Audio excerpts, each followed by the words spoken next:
Bismillahirrahmanirrahim. Assalamualaikum warahmatullahi ta'ala wabarakatuh. Innal hamdalillah nahmaduhu wa nasta'inuhu wa nastaghfiruh wa na'udzu billahi min shururi anfusina wa min sayyiati a'malina. Man yahdihillahu fala mudilla lahu wa man yudlilhu fala hadiya lahu. Asyhadu an la ilaha illallah wahdahu la syarika lahu wa asyhadu anna sayyidana Muhammadan abduhu wa rasuluh. Allahumma salli wa sallim wa barik ala sayyidina Muhammad wa ala alihi wa sahbihi ajma'in. Subhanaka la ilma lana illa ma 'allamtana innaka antal alimul hakim. Rabbi shrah li sadri wa yassir li amri wahlul 'uqdatam min lisani yafqahu qawli. Allahumma nawwir qulubana binuri dinik wa tahhir a'dha'ana binuri 'afwik wa yassir umurana binuri taufikik wastajib du'aana binuri rahmatika ya arhamar rahimin. Muslimin muslimat rahimakumullah, antara perkara yang kita bincangkan dalam siri kuliah yang lalu iaitu kenapa kita mengerjakan solat. Limadha nusalli?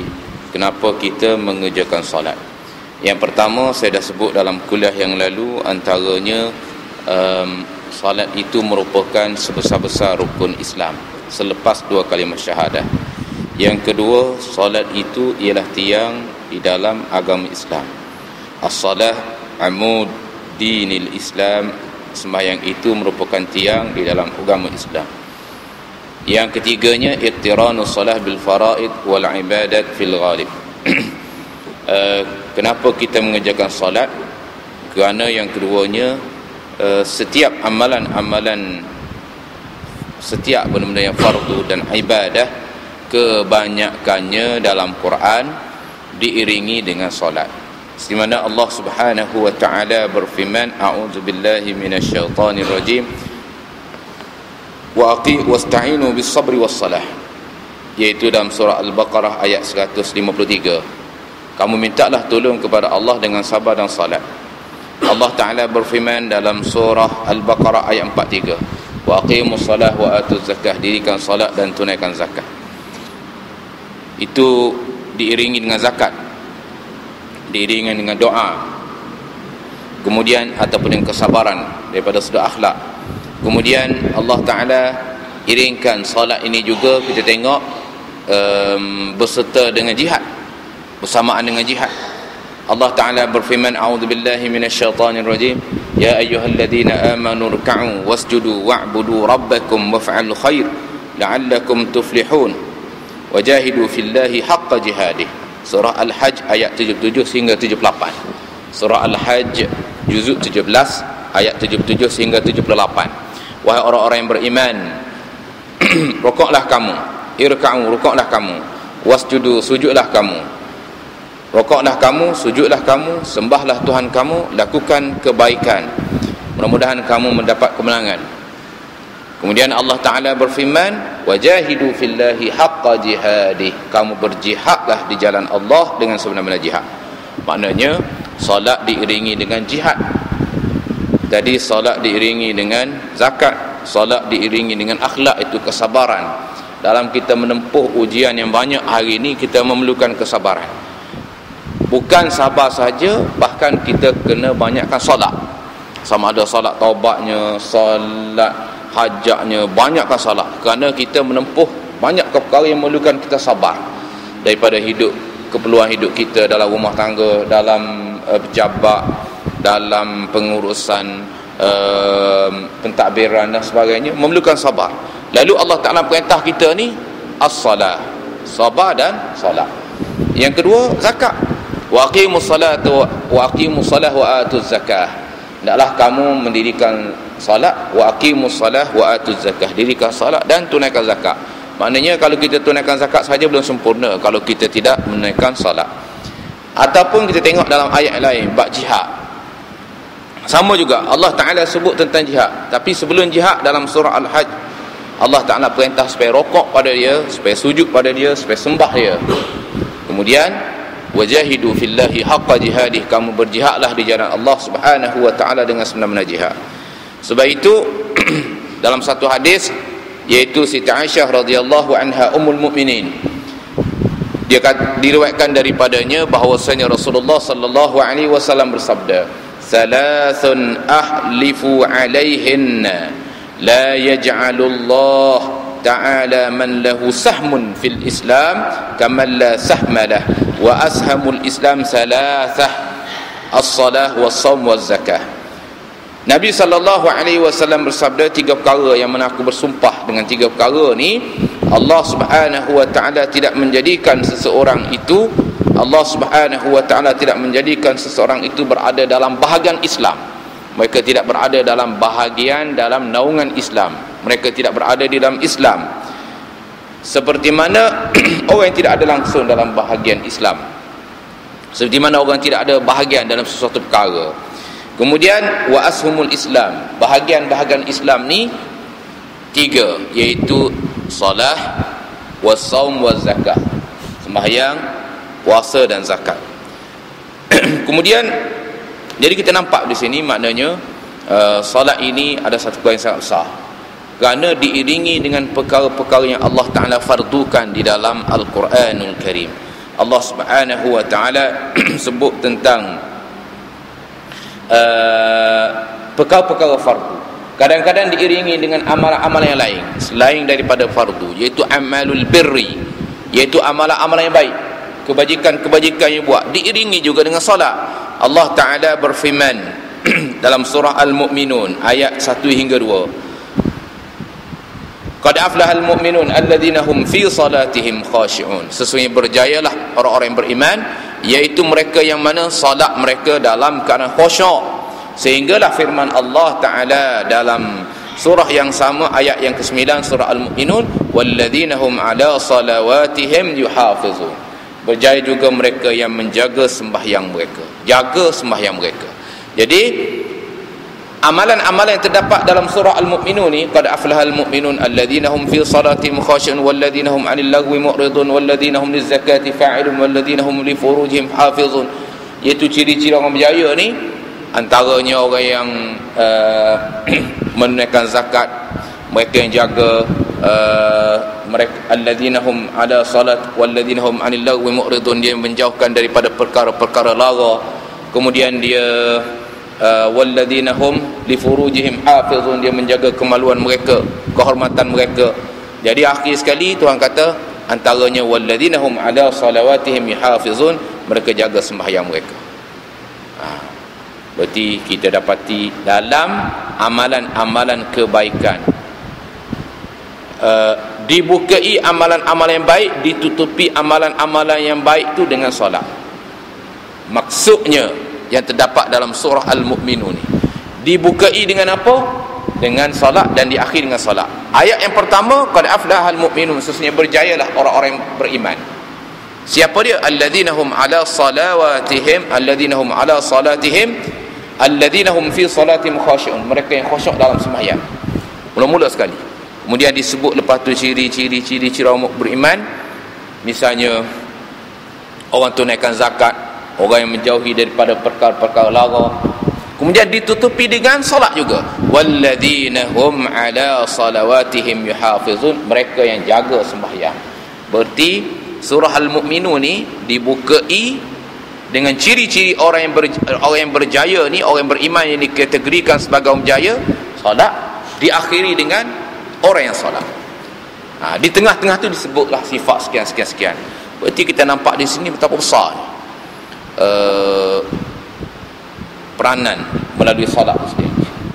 Walaupun kadang-kadang kita dibayangi dengan sesuatu perkara, kita kata kalau solat dia sembahyang saja, dia benda lain tak jadi juga. Maknanya sembahyang dia tak betul lagi lah.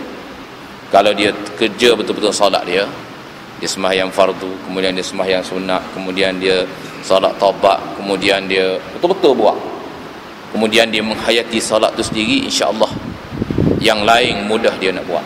Perkara-perkara lara mudah dia tinggalkan. Kemudian perkara-perkara yang untuk menaikkan zakat sangat-sangat mudah dia buat.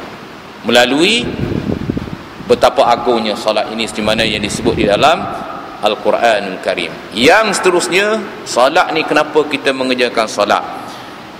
Ulama kata as-salah ummul ibadah. Sembahyang ni ialah merupakan ibu segala ibadah. Sebab apa kita mengerjakan solat? Solat fardu, khususnya solat fardu. Sebab apa? Kerana solat ini adalah ummul ibadah, ibu segala ibadah. Ibadat banyak. Ibadat puasa, ibadat haji, ibadat zakat, banyak.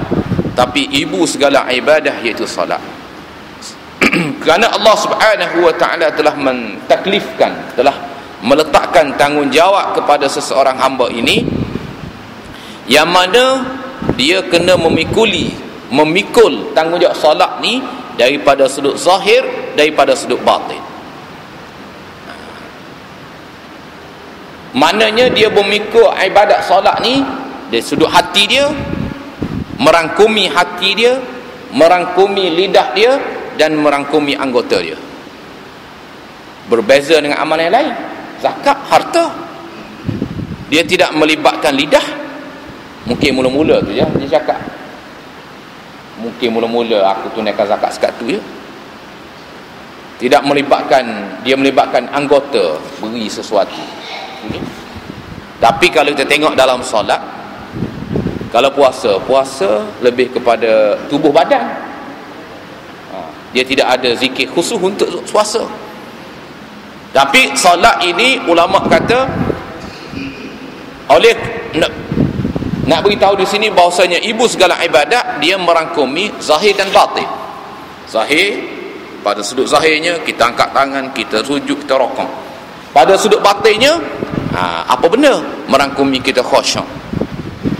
Berarti merangkumi, meliputi hati, lidah dan anggota, tangan, kaki, seluruh. Allah Ta'ala berfirman dalam surah Al-Baqarah ayat 238, wa qumu lillahi qanitin, kamu berdirilah kepada Allah Ta'ala dalam keadaan qanitin. Qanitin maksudnya apa? Khusyuk. Khusyuk duduk. Mana hati? Kita mendirikan solat dalam keadaan hati kita tu ingat kepada Allah, khusyuk. Itu dia, itu kita tengok solat ni merupakan ibu segala ibadah. Sebab itu kalau kita kadang-kadang kita menganggap sembahyang, dia bercakap bab lain, tak ada bab lain, bab sembahyang banyak lagi isu-isu lain nak bercakap. Tapi kita tengok adakah kita ni benar-benar betul isu lain pun nak bercakap juga. Tapi nak ceritanya, adakah kita ni benar-benar mendirikan solat ataupun tidak? Nabi SAW pernah bersabda, inna fis salah la syughula. Sembahyang ni kita ada masyghul. Dalam sembahyang ni sesungguhnya terdapat di dalam solat la syughula. Syughul ni apa? Syughul ni maknanya sibuk. Sibuk apa benda? Kita sibuk dengan Allah. Dalam solat ni sibuk dengan Allah.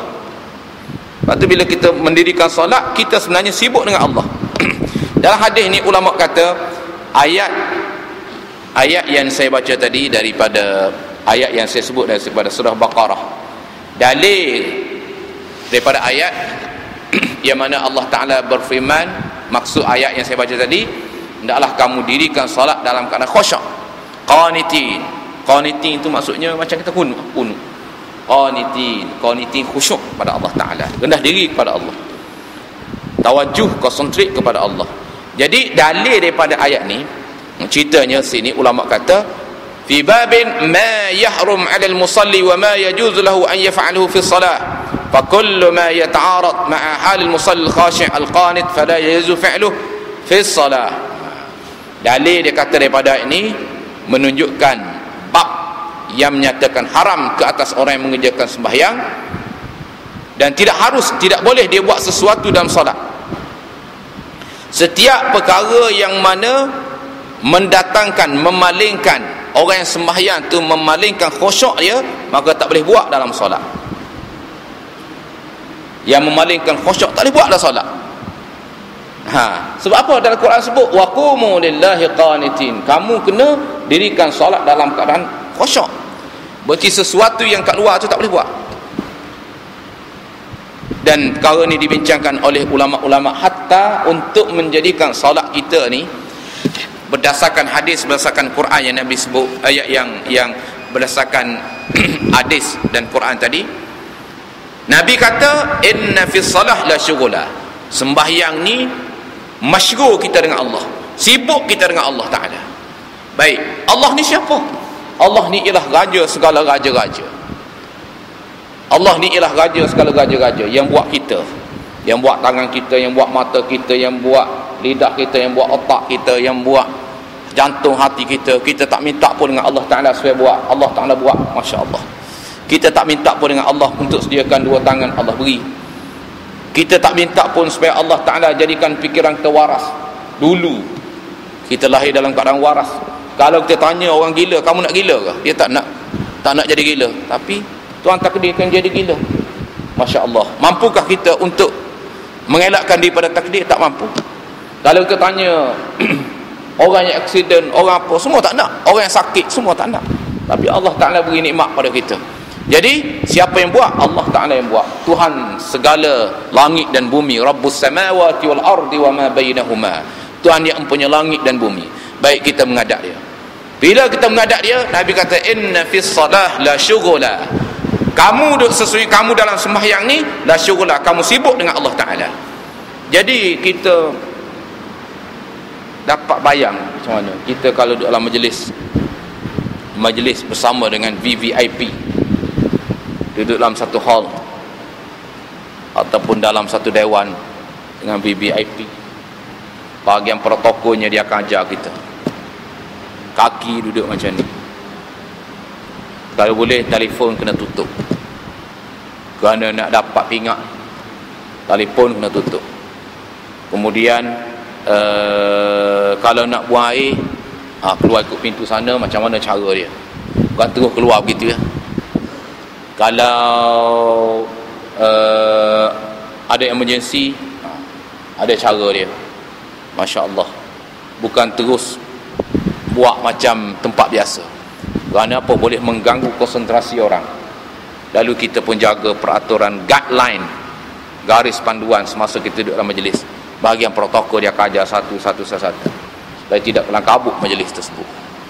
Jadi itu dengan manusia yang tidak buat kita, dengan manusia yang tidak memberi rezeki kepada kita, dengan manusia yang tak boleh menciptakan sehelai rambut kita tak boleh buat.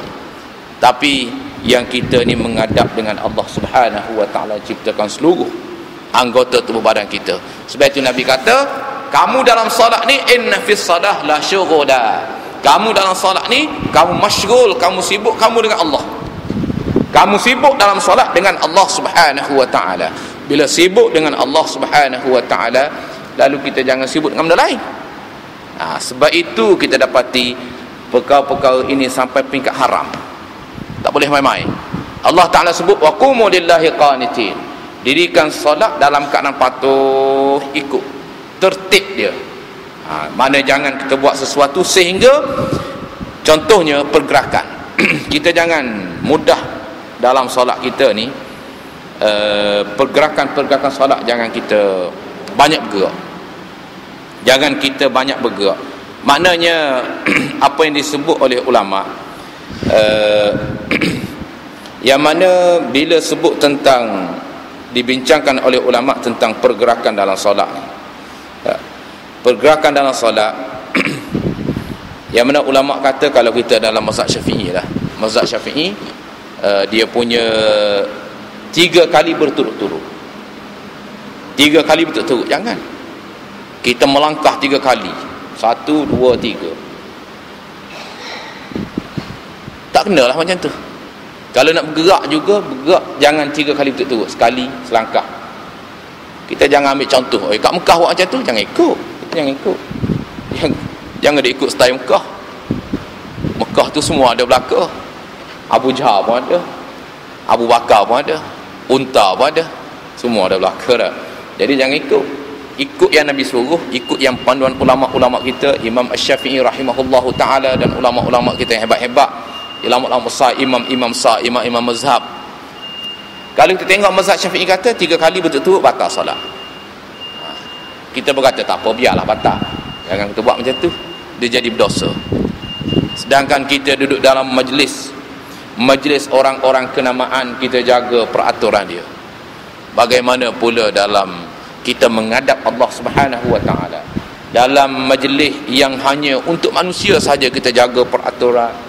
Kita nak garu kepala pun kita rasa segan, kita nak rasa serba salah. Ni apatah lagi kalau kita dengan raja segala raja-raja yang memiliki alam langit bumi ini semuanya. Jadi ulama menggariskan apabila berkaitan dengan apabila berkaitan dengan sembahyang ini ibu segala ibadah, maka antaranya solat kita itu dalam keadaan khusyuk. Bagaimana bentuknya khusyuk? Antaranya bentuk khusyuk badan kita itu sendiri. Badan kita pastikan jangan bergerak banyak. Apatah lagi kalau dalam solat ni bunyi telefon, masya-Allah.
Jadi kita kembali balik pada tadi, maknanya oleh kerana solat ini ialah ibu segala ibadah, yang persoalan yang timbul ataupun jawapan kenapa kita solat, kerana solat itu adalah ibu segala ibadah. Bila sebut ibu ibadah, solat ini dia merangkumi 3 perkara. Pertama hati, yang kedua lidah, yang ketiga badan, anggota badan kita. Solat kita dengan 3 perkara. Sementara zakat satu bahagian, puasa satu bahagian, haji satu bahagian. Ataupun haji itu mungkin badan dengan harta. Tapi kalau kita tengok dalam solat kita tu merangkumi hati kita, yang kita kena fokus dengan Tuhan. Kemudian zikir kita ada tasbih-tasbih khusus. Kemudian membabitkan lagi amalan-amalan perbuatan rokok, sujud dan seumpamanya. Lalu antaranya bukti ibu segala ibadah ini, daripada sudut hatinya Allah Ta'ala perintah kepada kita, ataupun sudut badan kita, wa qumu lillahi qanitin, kamu tunaikan, dirikan solat dalam keadaan qanitin, khusyuk. Baik, oleh yang demikian, berdasarkan ayat Quran dan berdasarkan hadis Nabi, yang Nabi kata inna fis salah la syughla, sesungguhnya dalam sembahyang itu kita sibukkan diri dengan Allah. Maknanya jangan kita sibuk dengan dunia, sibuk dengan perkara-perkara luar. Lalu ulama menggariskan panduan antaranya perkara-perkara yang boleh merosakkan solat, yakni perkara-perkara yang boleh berlawanan dengan solat, sebagaimana yang dilakukan oleh manusia, boleh menjejaskan ibadat solat dan boleh sampai peringkat berdosa, sampai peringkat dosa.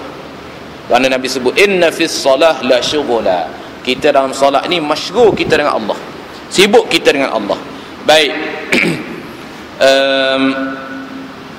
Setengah-setengah orang ni dia melakukan perkara ni yang mana perkara dalam solat, perkara yang dia buat daripada sudut perbuatan, sama ada dia bergerak 3 kali, ataupun kita tengok zaman moden sekarang ni, Masya Allah, semasa kita sedang solat telefon berbunyi. Sedangkan Nabi kata inna fis salah la syughla, sembahyang kamu ni kamu sibuk dengan Allah, jangan sibuk dengan benda lain. Walaupun Nabi tak sebut bunyi telefon, maknanya kita faham. Walaupun Nabi tak sebut perkara lain, cukup dengan umum hadis Nabi, cukup dengan umumnya firman Allah dalam surah Al-Baqarah ayat 238, kita faham di sini bahawasanya sembahyang kita ni kita kena fokus dengan Tuhan. Berarti sebelum sembahyang ni kita tutup telefon kita dulu. Tutup telefon. Takut-takut kita ni berdosa. Mungkin iyalah, bila Tuhan perintah pada kita begitu, kita kena buat. Kita kena buat sebab itu perintah Allah, bukan perintah manusia ni. Kamu berdirilah menghadap Allah dalam keadaan qanitin. Mungkin kita nak khusyuk hati kita ni susah lah nak khusyuk, tapi khusyuk perbuatan kena ada. Mungkin hati kita memang susah sebab kita baru kerja, kita baru balik kerja, kita duduk tengah sibuk dengan benda-benda urusan, tiba-tiba nak hati fokus dengan Tuhan, itu memang payah lah. Kadang-kadang mari juga benda-benda ni. Tapi kalau perbuatan kita boleh kawal. Kalau hati memang dia masuk benda-benda lain, kadang-kadang dunia kita, kadang syaitan masuk, hawa nafsu masuk, kita nak fokus tu kadang-kadang susah. Tapi kalau perbuatan kita boleh kawal. Tangan kita, telefon kita, rokok kita, pergerakan kita. Jadi kita jaga, sebab kita takut kita buat ini dalam keadaan kita tak rasa hebatnya Allah. Kita tak rasa hebatnya Allah. Kita rasa hebat menteri lagi hebat. Kita rasa hebat Perdana Menteri lagi. Contohnya. Kita kena rasa hebat Allah Ta'ala hebat daripada segala-galanya. Kita berada depan kawan kita, VIP, orang kenamaan, senyap kita bercakap. Ini kita dalam keadaan kita solat, kita menghadap Allah. Bila kita menghadap Allah, apatah lagi Nabi sebut, kamu ni sibuk dengan Allah masa sedang sembahyang. Maknanya kamu jangan sibuk dengan benda lain. Tutup awal telefon. Tutup awal telefon kita, supaya solat kita menjadi sempurna. Baik. Jadi ini satu perkara yang kesilapan yang dilakukan. Jadi ulama kata dalil daripada ayat, dalil daripada hadis ini menunjukkan haram ke atas orang yang mengerjakan sembahyang dia makan. Duduk tengah sembahyang, aku rasa nak makan sikit, aku rasa nak minum sikit, haram pada dia. Mana berdosa lah kali dia buat. Bukan setakat batal berdosa. Ataupun dia nak minum, ataupun dalam solat sempat lagi dia tengok kiri kanan, kiri kanan. Kita dengan manusia pun kita jaga. Kita duk bercakap dengan kawan kita, takkan kita nak begini tengok. Member dengan kita tengok macam ni. Orang kata, macam aku ni hina sangat. Jadi, ataupun dia bergerak. Berlainan pula kalau bukan ibadat-ibadat solat. Ibadat-ibadat lain, misalnya zakat, tidak memerlukan pergerakan, tidak membabitkan kita bergerak banyak jadi batal zakat, tak ada. Haji tak sama. Haji kadang-kadang kita boleh berlari pula masa haji dalam masa tawaf sa'i. Dia tidak macam solat. Ini kita kata semuanya ini adalah salah satu menunjukkan kepada kita bahawa solat ini ialah ibu segala ibadah. Dan solat itu wajib merangkumi yang zahir dan batin. Mesti kita kena merangkumi zahir dan batin, iaitu hati, lidah dan anggota. Kita zikir subhana rabbiyal a'la, subhana rabbiyal a'la, subhana rabbiyal a'la, at-tahiyatul mubarakatus salawatut tayyibatu lillah. Baca surah Fatihah, alhamdulillahi rabbil alamin arrahmanir rahim. Baca dengan elok. Jangan kita terkejar-kejar baca. Kalau kita tak sempat masa, kita wasa alhamdulillahi rabbil alamin arrahmanir rahim maliki yaumiddin iyyaka na'budu wa iyyaka nasta'in. Boleh wasa, tak ada masalah. Kalau kita oleh kerana masa kita tak sempat, mungkin kita boleh tasbih sekali ya, subhana rabbiyal a'la. Ini subhanallah, tak tahu apa benda dia sebut. Kita menghadap Allah ni. Kita menghadap Allah Subhanahu wa ta'ala. Ataupun masa kita sedang solat, kita zikir, doa. Kita sedang solat, kita berdoa. Dalam-dalam kita doa, ihdinas siratal mustaqim, tunjukkanlah pada kami jalan yang lurus. Antaranya doa dalam waktu solat ni, semasa kita sedang sujud. Masa kita sedang sujud. Sujud kita, bila kita sujud ni ialah antaranya masa yang paling mustajab kita. Paling mustajab, waktu mustajab itu masa sujud. Kita sujud, kita doa kepada Allah Ta'ala. Mana disebut dalam hadis, yang paling dekat yang paling dekat kita dengan Allah Ta'ala. Tidak semestinya sujud terakhir. Sujud terakhir itu mungkin pengalaman ke orang tertentu. Tak ada dalam hadis kata sujud terakhir itu berdoa. Semua sujud kita berdoa. Sebab Nabi SAW panjangkan sujud. Kita kadang-kadang kita tengok dunia hari ini, apa yang Nabi buat kita tak buat. Dalam ibadat sendiri. Contoh, apa yang Nabi buat ringkas, kita buat panjang. Apa yang Nabi buat panjang, kita buat ringkas. Apa yang Nabi buat ringkas, kita buat panjang. Kadang-kadang jadi membebankan kita. Contohnya,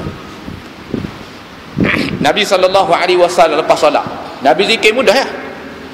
Astaghfirullah, astaghfirullah, astaghfirullah. Mudah ya. Astaghfirullah, astaghfirullah, astaghfirullah.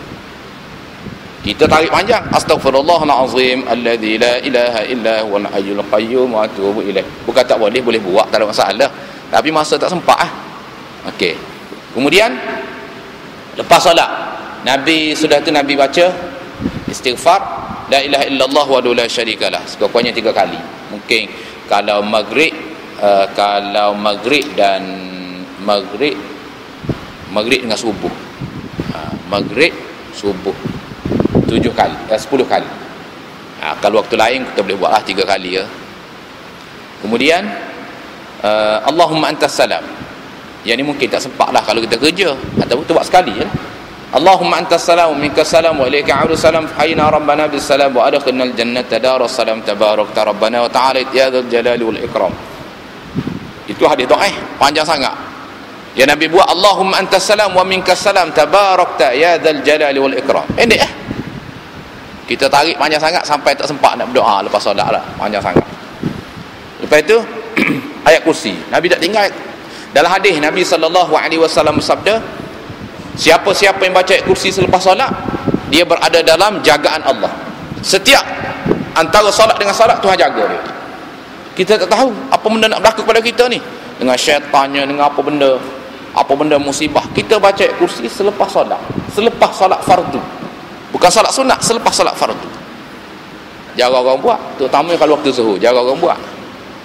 Kemudian tasbih 33, Alhamdulillah 33, Allah Akbar 33 ataupun 34. Kalau 33 yang 33 Allahu Akbar kita iringi dengan la ilaha illallah wa la syarikalah lahul mulku wa lahul hamdu wa ala kulli syai'in qadir. Habis. Kemudian doa Nabi, Allahumma inni ala zikrika wa syukrika wa husni ibadatik. Nabi pesan kepada Muaz bin Jabal radhiyallahu anhu, Nabi pegang tangan dia. Antaranya tengah-tengah hadis tu Nabi kata, aku wasiatkan kepada kamu supaya kamu baca doa ni, kamu jangan tinggal. Allahumma inni ala zikrika wa syukrika wa husni ibadatik, selepas setiap sembahyang fardu. Jadi engkahlah. Tapi kita kadang-kadang kita tak ambil yang Nabi suruh. Maaf lah saya sebut kadang-kadang kita tak ambil yang Nabi suruh. Okey, kita tak sempat nak berzikir. Tak sempat kita nak berzikir subhanallah 33, alhamdulillah 33, Allah Akbar 33. Kita ambil subhanallah 10 kali. Subhanallah 10 kali, alhamdulillah 10 kali, Allah Akbar 10 kali. Kalau tak sempat juga nak macam mana? Tak sempat dengan sibuk kita kerja. Sekurang-kurangnya ayat kursi je. Istighfar. Kalau kita supaya Allah Ta'ala jaga kita ni, sudah istighfar, kemudian ayat kursi. Ayat kursi. Takkanlah tak sempat ayat kursi baca. Adapun surah Fatihah, tak tahu saya, tak jumpa dalam hadis Nabi. Lepas sembahyang Al-Fatihah, saya tak tahu, wallahu a'lam. Mungkin ada kot. Mungkin kita susah nak sebut kot. Saya rasa mungkin kita susah nak sebut. Misalnya habis salat, Ayatul Kursi, Allahu la ilah. Payah sikit. Orang kata tak iman disebut kursi apa pula dah belakang tu. Sebut Al-Fatihah tu dia mudah. Tapi tak ada masalah nak baca ayat Fatihah, tak ada masalah. Tapi kita baca ayat kursi lebih baik. Bagi saya lah, baca ayat kursi lebih baik. Sebab apa? Nabi beri jaminan, siapa-siapa baca ayat kursi selepas solat, dia berada dalam jagaan Allah. Fi zimmatillah, berada dalam jagaan Allah. Mana sekurang-kurangnya istighfar sekali, ayat kursi sekurang-kurangnya. Tapi kalau tuan-tuan nak teruskan Fatihah pun tak ada masalah, bukan kata berdosa. Bolehlah pahala baca Quran, tapi pahala yang Nabi sebut tadi, ganjaran yang Nabi sebut tak dapat tadi lah. Itulah antaranya. Kita tengok beberapa amalan yang berkaitan dengan solat. Semua ini ialah untuk mendatangkan kekhusyukan kita di dalam solat. Baik, perkara yang kita dengar tadi, sembahyang ini adalah ibu segala ibadah, iaitu kenapa? Kerana dalam solat ini ada 3 perkara, iaitu berkaitan dengan hati, berkaitan dengan lidah, iaitu zikir, baca Quran, tasbih dan seumpama dengannya. Kemudian berkaitan dengan anggota badan kita, kita rokoknya, kita sujudnya. Lalu ulama kata kita kena jaga perkara begini. Baik, perkara pertama kita tengok daripada sudut hati. Hati ni dalam solat ni antaranya kita kena jaga daripada sudut berkaitan daripada sudut hati. Hati ini dia membabitkan ubudiyah kita, merangkumi hati. Sebenarnya saya sebut tadi, hati, kemudian badan, kemudian lidah. Baik, kita ambil lidah dulu. Lidah, apa yang berlaku masa kita sedang solat? Kita ucap kalimah syahadah, asyhadu an la ilaha illallah wa asyhadu anna muhammadar rasulullah, Allahumma salli ala Muhammad wa ala ali Muhammad. Mengucap kalimah syahadah dalam solat. Kemudian takbir, Allahu akbar, Allah Maha Besar. Kemudian ta'awuz, kita minta lindung pada Allah, a'udzubillahi minasyaitanir rajim. Kemudian kita baca Quran, kemudian kita tasbih, kemudian kita istighfar, kemudian kita berdoa. Itu ialah lidah. Anggota pula, kita berdiri, kita rokok biar betul. Jangan rokok macam ni. Jangan rokok tak berhenti, setengah-setengah rokok tak berhenti, rokok macam ni, Allahu akbar. Tak boleh rokok macam tu. Walaupun nampak perlahan, tapi tak sah rokok dia.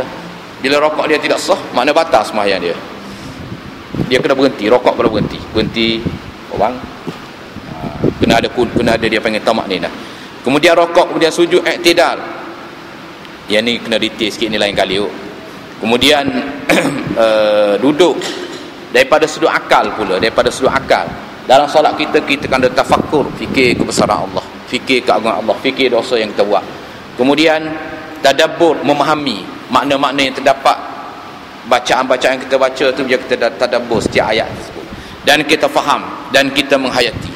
Kemudian amalan hati dalam solat, kita khusyuk solat. Khusyuk kita dalam solat.